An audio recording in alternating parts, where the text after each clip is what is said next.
Even back in 1959, when it first became the government, my colleagues in the cabinet and I could foresee a time when China would become a huge economic power. The size of the country, the size of the people, the quality of the civilization, and the ability of the people.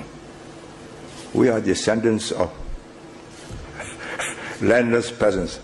My great-grandfather came from Tapu because it was no future there. He made a small fortune, he went back. His wife did not want to go back with him, so that's why I'm here.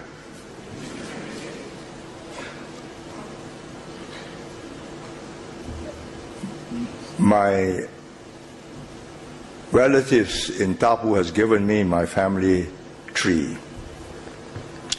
Ordinary people. 6 generations up, there was a military secretary in Guangxi.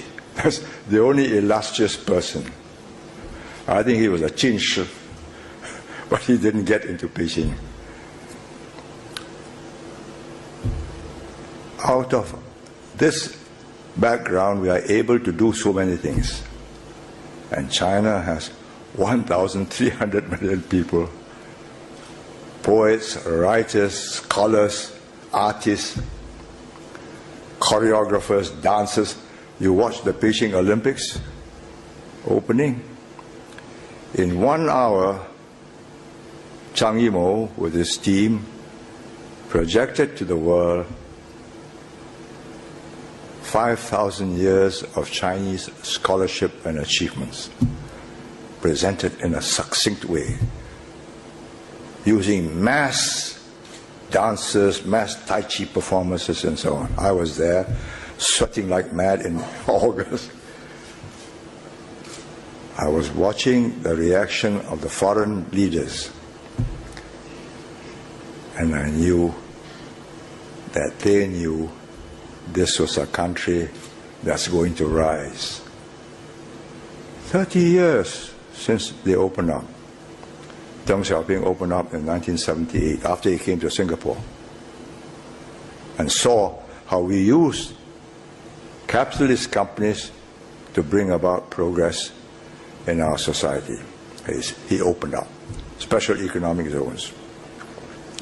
Little Singapore acted as a catalyst because he visited us, saw it, and in 1992, in his southern tours in Nanxun, he said, study Singapore and do better than them. And they are. We greened the island, the Beijing Olympics, from the airport to the stadium to the city center, a mass of green. 40 million flower pots. You just consider. 40 million flower pots, all flowering at the same time. You know how difficult it is every Chinese New Year, our floral gardens, to get the flowers bloom up at the same time? Here, 40 million flower pots blooming at the same time. But so many farmers with green fingers. What do we have? We have flowering bushes, so you don't have to change them. So you get laborers from Bangladesh, India, whatever, and they trim it, and then the flowers come out when the season comes on.